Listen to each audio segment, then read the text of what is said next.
Welcome to the Zoe Routh Leadership Podcast, where we share all things people stuff in leadership. Learn from leaders who have done the hard yards and learn from experience. Hear from expert authors about the latest insights from culture to strategy and messy people dynamics. Get tips and insights from multiple award-winning author and leadership expert herself, Zoe Routh. Now, on with the show. Hey, it's Zoe, your friendly neighborhood Australian-Canadian leadership expert. Gee, that's starting to roll off the tongue now. And my question for you today is, have you ever wondered how you could be a better leader, a better human? Does that kind of thing gnaw away at you? Are you ripe and ready for change? And I think there's a lot of us out there who are really ready for some deep personal introspection. And certainly our theme for this quarter is around vertical development.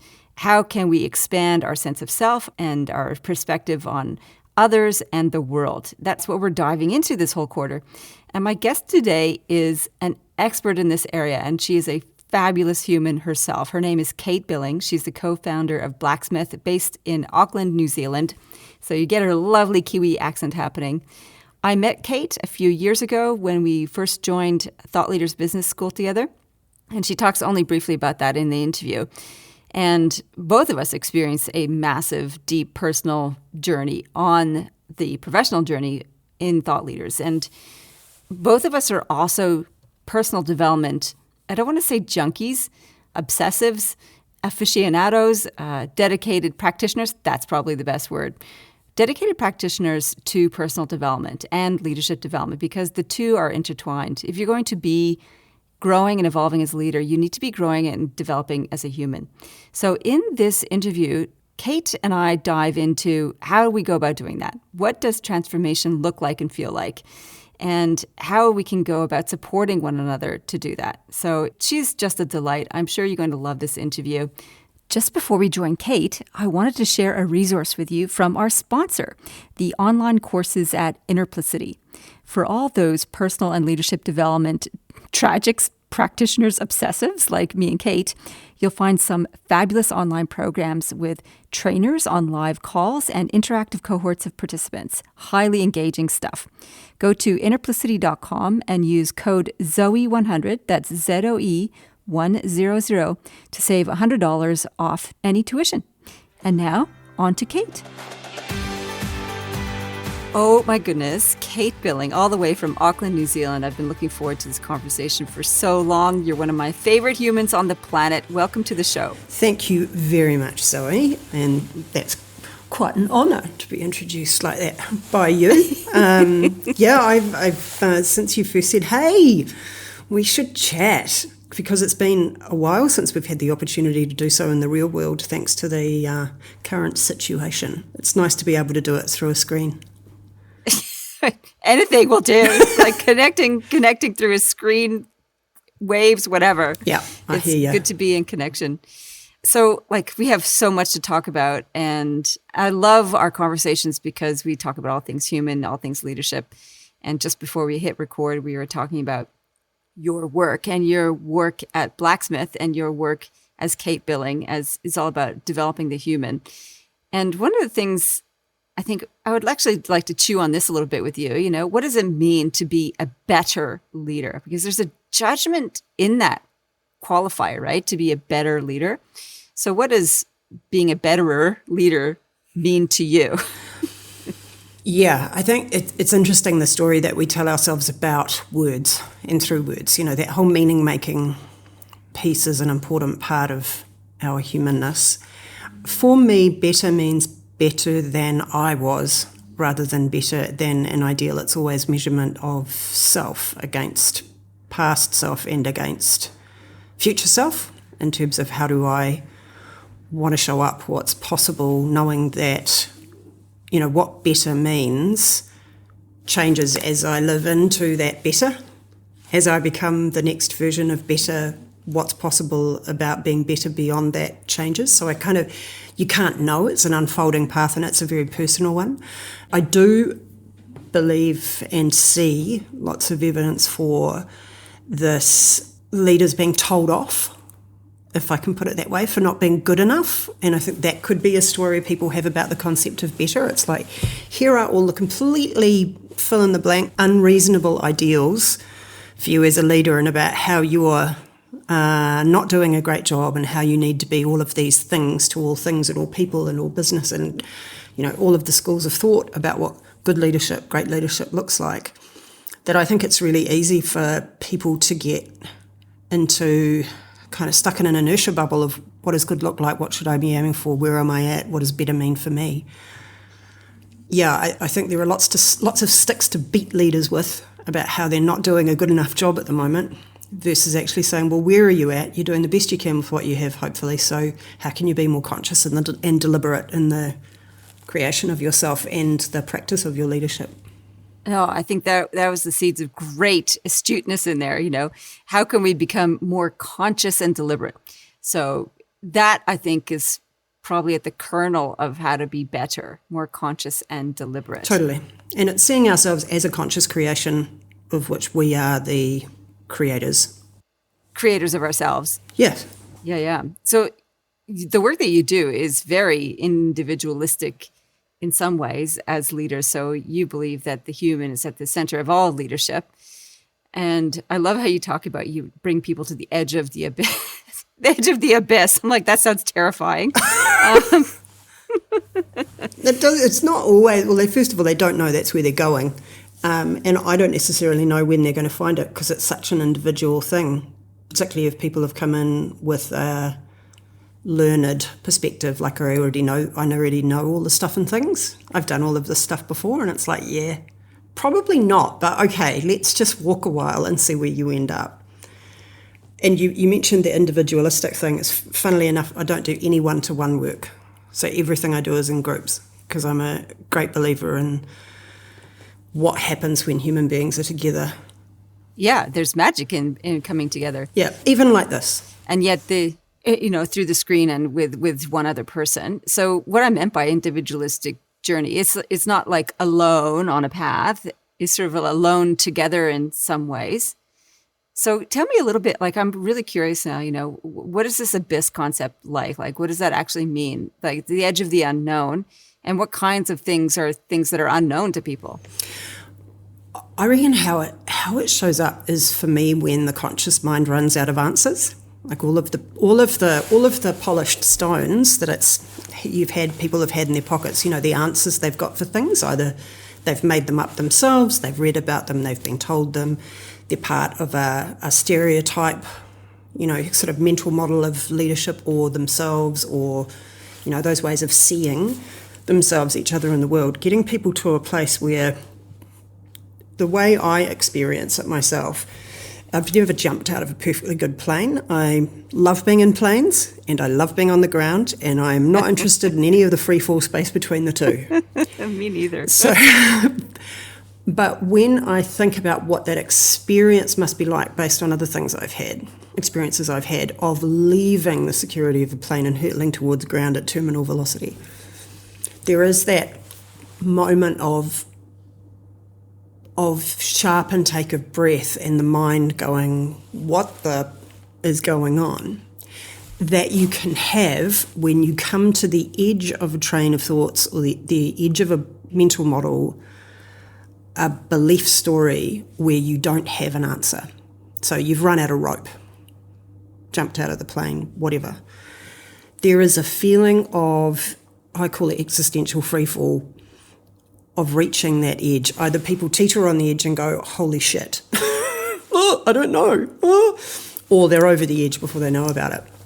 And it's almost like the ones who go over the edge before they know about it, that's almost better, because then they're not holding themselves back, clutching onto the edge with their fingernails. So, as I say, you don't know quite when people are going to reach it, and the best way to do it is ask them lots of questions to a point of them being quite resistant and uncomfortable, especially when it's in a group situation. And lots of people are like, oh, you shouldn't make people feel uncomfortable in a group. I'm like, well, from a deep facilitation perspective, that's part of the point, is knowing that they are held and witnessed and supported on like the most epic inner adventure ever. Wow, that sounds exhilarating. I would love to hear an example, like maybe from your own personal space where you got to the edge of the abyss and went, holy cow, what next? I've run out of rational excuses or explanations for what's going on. Yeah, and mine was the run out of rope thing. It was, this was about 13 years ago, I would say. And I had come to a point in my life where I was like ready to, I felt like I was going round and round and round the racetrack.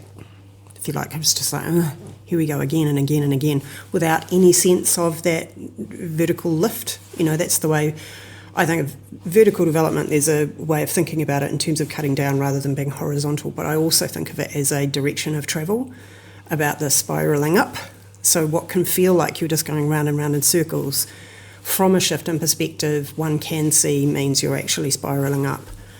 But I was very definitely in that I'm just going round and round and round. I felt stuck in who I was and the beliefs I had about myself and what was possible, but at the same time deeply uncomfortable with that as a reality at that stage in my life.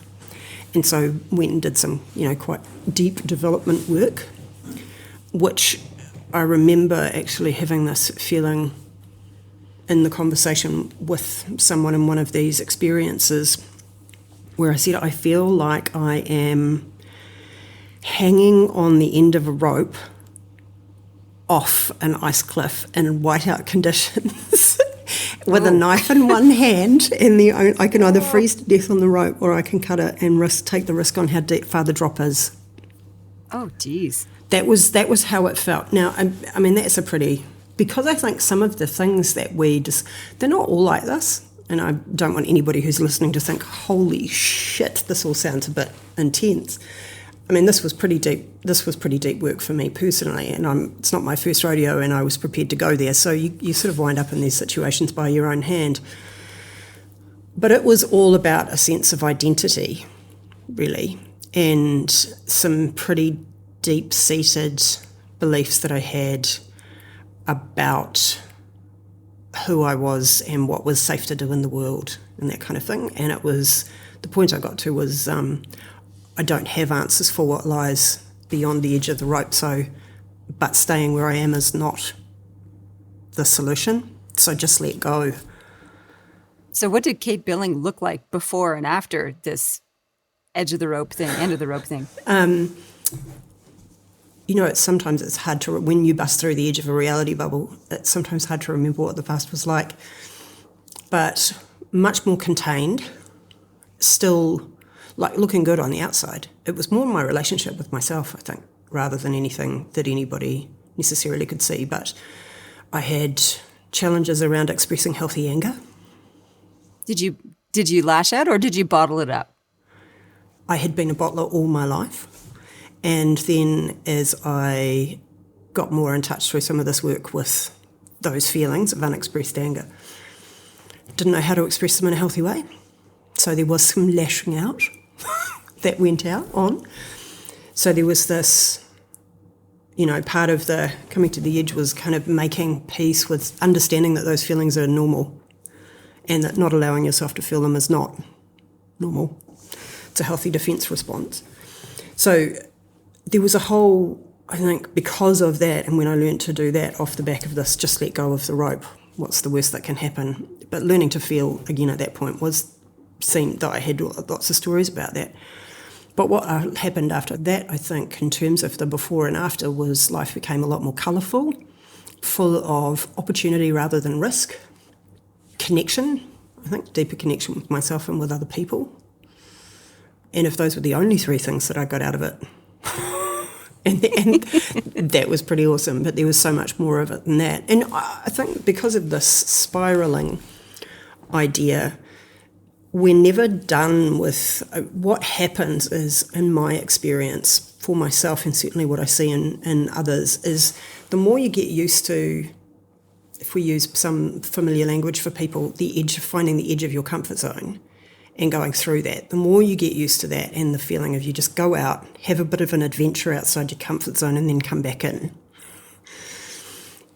Treat it like here's the camp and you're off having these little adventures out in the wild, which is a metaphor that works for our brains because of our evolutionary history, that feels doable, particularly when you have people to do it with. So there can be a sense that one is on one's own in these moments, but that's why I think having a group experience is so important. Because even if it's just as I had recently with a leader, them sort of saying, well, I've done all this work before in programs and coaching and I've never changed. So they're not working. And, just ask a couple of questions to get people to the place of, ultimately the question is, so what are you afraid of? I'm not afraid of anything. So what would happen if you changed? Yeah, it's a powerful question. And then for that individual, that was the edge. Now, that doesn't sound particularly confronting necessarily for lots of people, but for that individual, that the next 24 hours had them kind of going, shit, really good question. I haven't thought about that. And get people journaling and stirring stuff up. So, yeah, a long-winded, windy answer maybe, but... No, it's beautiful. Because this kind of self-reflection, self-awareness, and exploration work is the work of vertical development, is the work of expanding perspective. And perspective on self is one of the perspectives that we need to explore as leaders, as well as perspective on others and the bigger picture. And I think that willingness to press the buttons, poke the bear, peel scabs off, whatever you want to, whatever metaphor is going to work for you. Or I love the exploring from the campsite. That actually works well for me. I'm like, oh yes, it's like I can leave the warmth of the fire just for a little bit and go explore beyond into the shadows and see what else is out there beyond this, comfortable light being cast around me.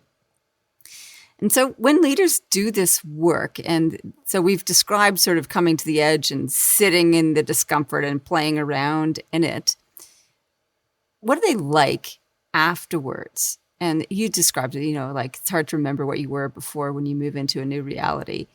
What is it like for people when they start living beyond the edge of the campfire? So there are a couple of filters to put on this. One is within the group with whom they are sharing the development experience. And the other is with the world that they return to, if you like. And one of the things that I always say to people, particularly after, because I like to start experiences like this with a retreat experience of some kind, so people are away from their daily lives, and it's a residential component, so people will stay together. And I'm a great believer in the 3-act play, 3 days and 2 nights, because that's as much as you can get them before they start freaking out about work and family and stuff, and long enough for people to level down into that connection. The experience of joining together with people who are also on the path, walking through unknown territory together, got each other's backs, experiencing the kind of some of the resistance and the fear of the new terrain, but then, every day waking up again, having either literally or in a metaphorical way sat around the campfire and shared stories and shared a meal at night. Every day they wake up, there is more confidence and more connection and more upfrontness in terms of expanding out to push a little bit harder and try things a little bit different. So I think the experience of that kind of both going in and down and up and out is the way I think about it, depending on what the work is. With the learning group can be this experience, profound connection. Like in the space of a couple of days, people are saying, I've never felt like this in myself, or felt the sense of connection, and these are friends for life. And because there's something very special about, first of all, being in the company of people who have a similar level of commitment to that exploration, but also in a well-architected experience. So they're going through that expansion together and they're seeing it in each other even over that short period of time. However, at the end of that time, what I do have to say to them is, you are not the same person who arrived 3 days ago, but you are returning to a life that was created and set in motion by that version of you. In fact, by many versions before that, but you've been living into that. So go in with your eyes, ears and heart open about, and notice more about the life that you've had and trained, the expectations you have with family, with your team, with your manager, of yourself, which is why reflection, so daily reflective practice, is so important through that integration period as this freshly sort of like newly emerged couple of bits buffed off and peeled back version of themselves, with a taste for adventure. And sometimes with it's quite often quite a shifting experience from who I was to who I am now, for them to go back into the world as the who I was person when they're not. They're the who I am now. There's a lot to notice, which is often in that first period why I don't necessarily set them there's not a whole lot of go do. It's more, what do you feel inspired to do? Notice more, take care of yourself, stay connected to this community. Because going out and testing that fledgling self-awareness and the desire to be and do different in some small or significant ways, the world as it was can rush back at them quite hard. And that can be, it's really easy for people to come off, get on a bit of a high in these experiences going, wow. It's like people who hit the ground safely with a parachute attached to them. After jumping out of that plane, they get down to the bottom and they're like, let's go again. But it doesn't take long. Those neurochemicals that are driving that experience dissipate after a while. And it's the same with the development experience and an expansion like that. It's really easy to then start to find yourself in situations where you begin to doubt that level of awakening, or doubt that perspective, or doubt the inspiration that you felt and therefore the action you felt, inspired to take.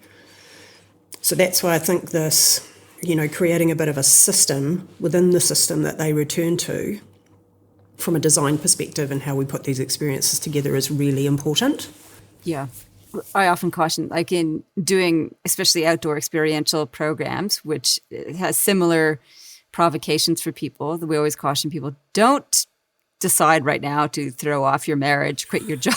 No big life decisions. That's right. Just let the dust settle and let things sort of reorganize themselves. And it doesn't mean that you go back to who you were. You just need to live into the new body, the new brain, the new mind a little bit and get used to it. Yeah, and I think people also underestimate how simple the frame of reference can be that allows for quite deep exploration. Like even just a question like, who am I being? And really taking the time to sit with that. Who am I being and what is that version of myself creating as a life for myself, my leadership, my family? Just allowing the space to sit with questions like that and sit with the I don't know the answer, or just sit with the pieces that they get to go, wow, I'm actually doing some really cool stuff and I never took the time to look at it. I have these really incredible relationships in my life and I haven't been valuing them.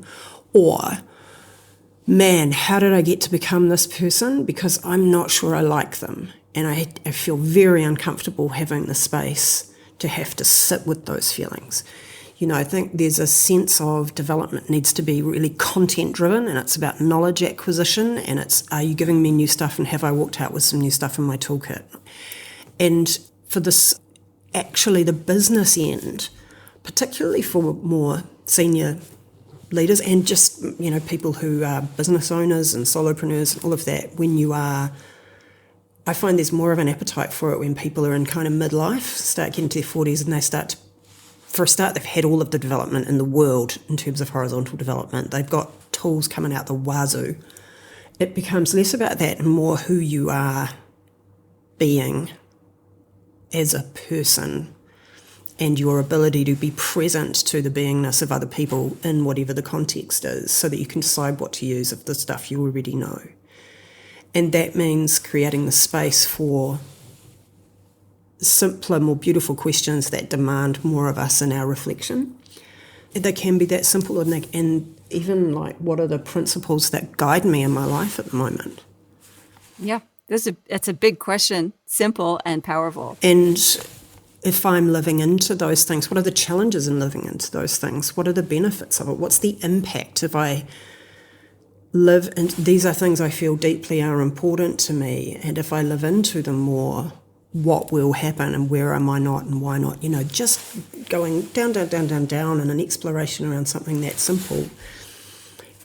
And I wonder from your perspective, because I think there is a huge opportunity to provide more development opportunities for leaders like that, not to have it just be more stuff about, strategy, important, dealing with dilemmas and trade-offs, important. All of these things are important, but actually understanding more about who we are while we're developing strategy, making decisions, dealing with dilemmas and trade-offs, operating in complexity, etc. That's actually key, because if we don't understand who we are and why we would show up in a particular way, well, then we're not making the best use of those skills and opportunities that we could. I think you're right. I think there is an appetite for doing this work. And so certainly in the conversations I've had with people in my amplifiers group, it's like, I just want time out to think, to reflect, to be, and to challenge what's next and who am I and how am I doing this work? And less so of the, am I good enough? Though that sort of is there also. But there is definitely an appetite. And I think I saw this all through last year at the beginning of the pandemic, that people were just questioning, like, what am I doing?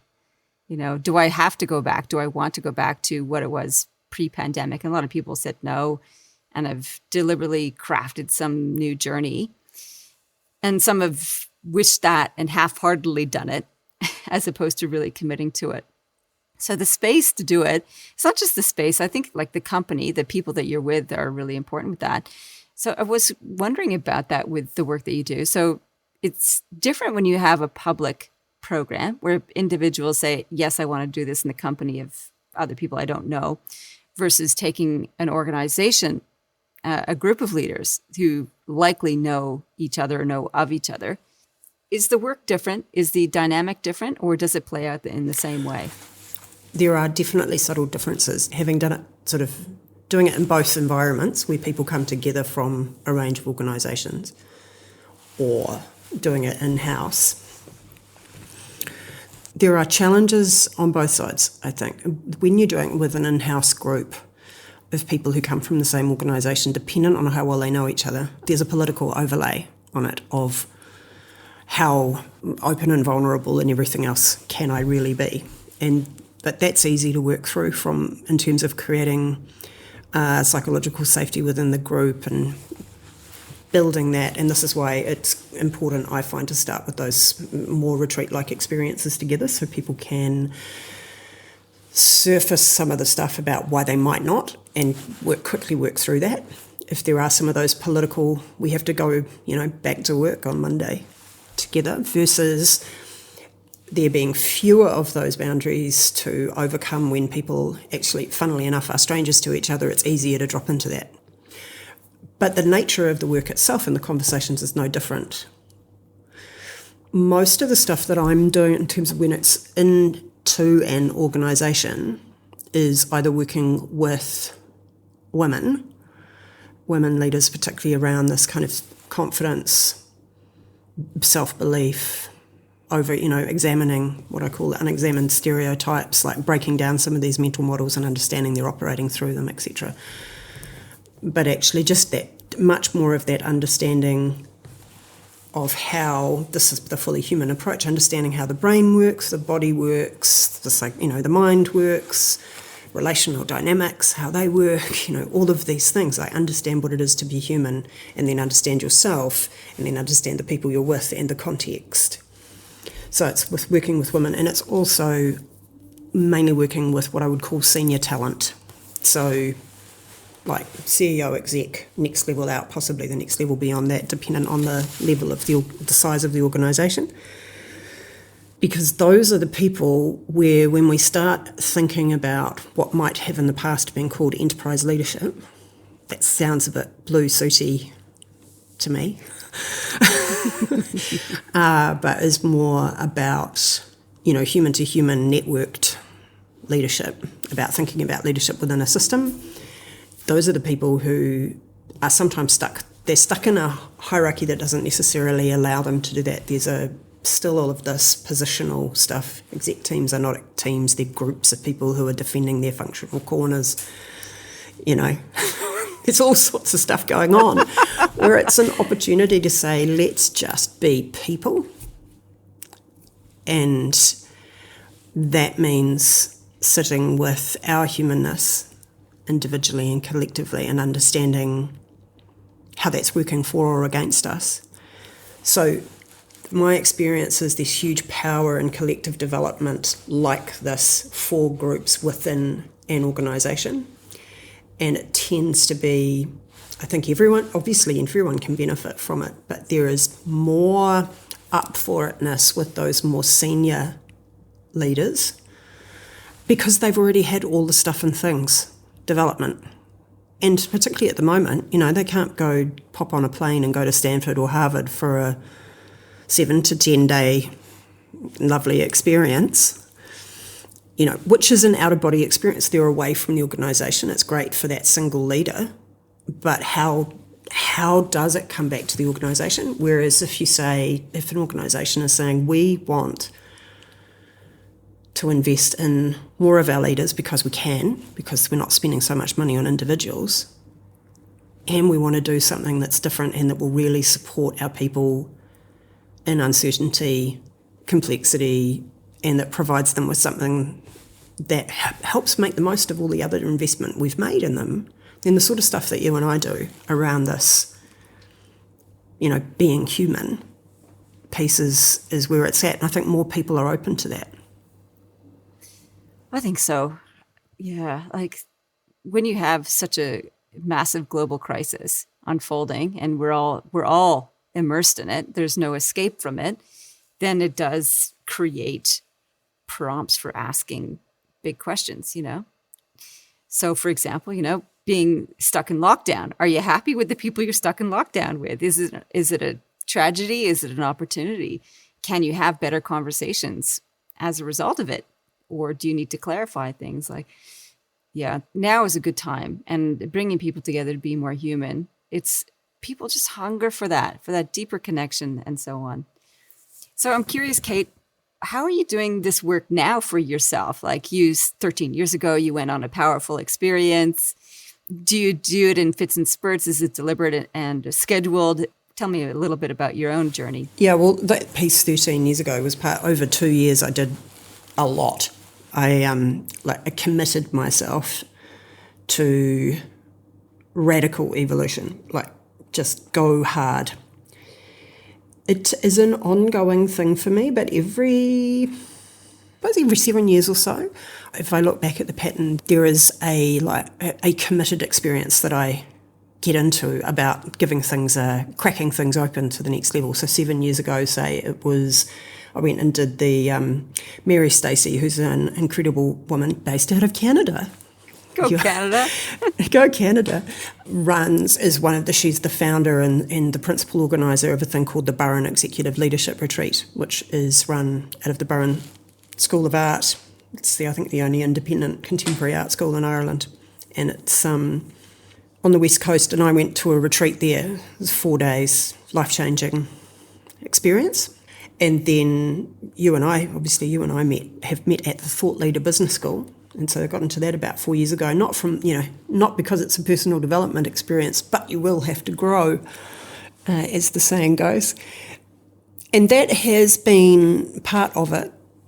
But in recent times, I've signed myself up for another thing out of the States with a guy called Ben Hardy, who I've been following for a number of years, because I feel now I know is the time I'm going next level again about something. So that looking for, some of these colliding things, some of the, hallmarks of vertical development around heat experiences and colliding perspectives, like really putting the acid on myself around accountability and being around different people and some, who might have belief sets that are quite different than mine, but that's all part of the experience. Apart from that, read, listen,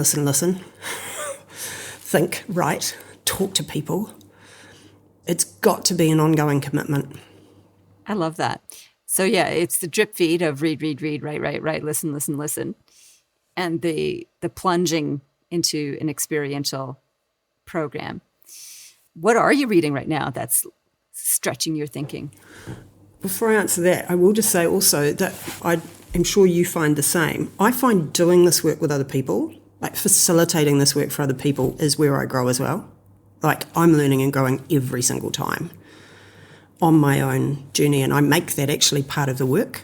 I don't hold myself apart from the group ever. And I know lots of people might have a expert thing of they need to be the teacher and be separate from the group. I'm in it.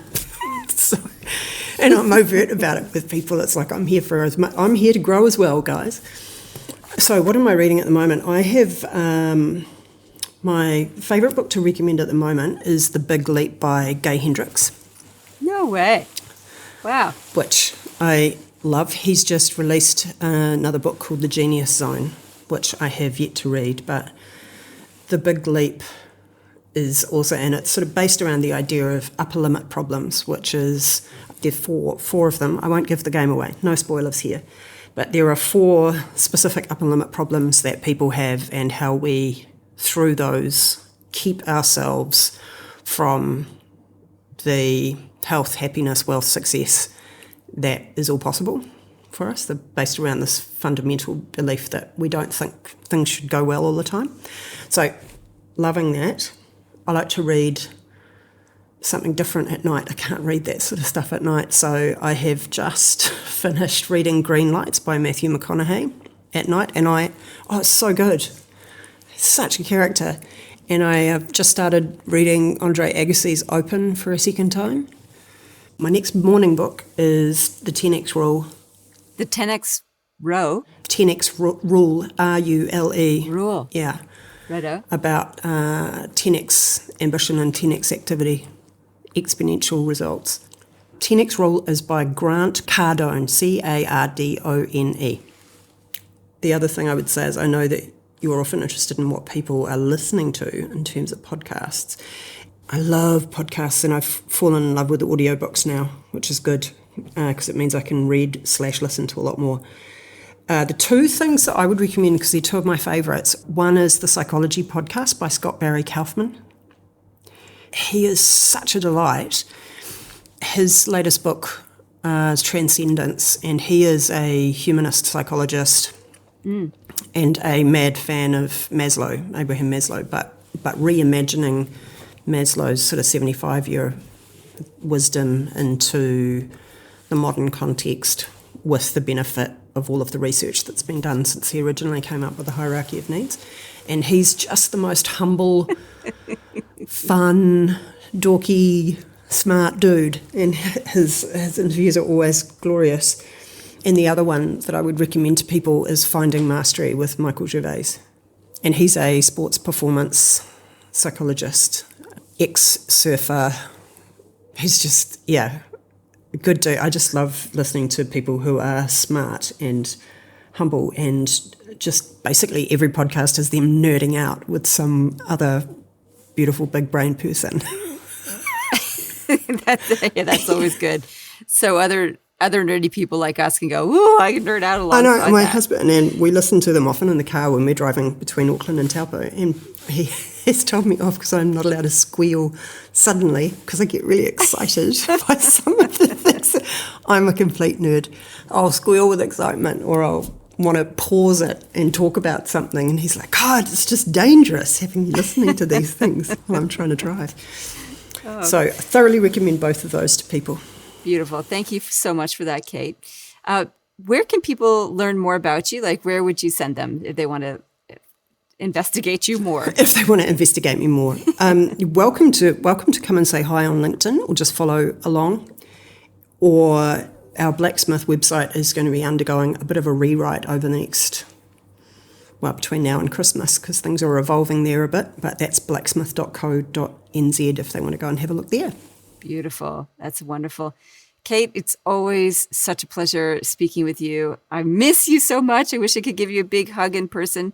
I look forward to, I know, just like virtual hugging. Virtual through the hugging. Screen. Yeah. This has been terrific. Thank you so much for sharing your beautiful wisdom and insight, and being open about your own journey. And those fabulous metaphors are just awesome. I really appreciate it. You're welcome. But hopefully nobody found them too frightening. Oh, no. More exciting. No. We went from dangling off a cliff on a rope, and to hanging out by the campfires, which are all excellent outdoor metaphors. So I think we're covered there. I think we're good. Nice. Well, lovely to talk with you, and do the best you can under our continuing lockdown life Yep. scenario. I'm doing silver linings, so I'm all good. Absolutely. I'm not sure about you, but I just wanted to run away with my journal and just sit in a corner, or actually not a corner, but in a beautiful part of the world, and just do some deep thinking, asking simple and powerful questions like, who am I? What are the principles that I'm living by? Is that serving me? What are the beliefs that are serving me and holding me back? Doing that kind of introspective work to come to the edge of the campfire and go beyond it, or hang off the end of a rope, whichever metaphor works best for you, is what I'm kind of hungry for too.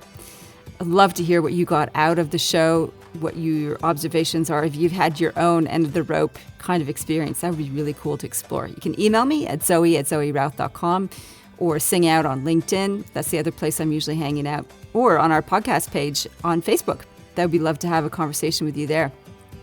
The other thing you might want to consider doing and taking action on is signing up to get our regular updates on the podcast. So on my website, zoerouth.com, if you click on podcast, you can sign up to get an email notification of each episode. And we're going to be doing some giveaways and some fun stuff in the podcast down the track. So you can get your notifications for the podcast via email or by subscribing to your most favorite podcasting platform. Either way, stay in touch. We want you on board. We want to create this community and help bring you some awesome content and awesome interviewees like Kate. All right, any other updates? That'll do for the moment. We're still in the middle of a pandemic. Nothing new from that point of view. It is spring here in Australia, and I am just loving the energy of newness and things opening up in nature, if nowhere else. So in the meantime, happy day to you wherever you are in the world. And live well, lead well. You've been listening to the Zoe Routh Leadership Podcast with leadership expert Zoe Routh. For more about people stuff and to contact Zoe, go to zoerouth.com.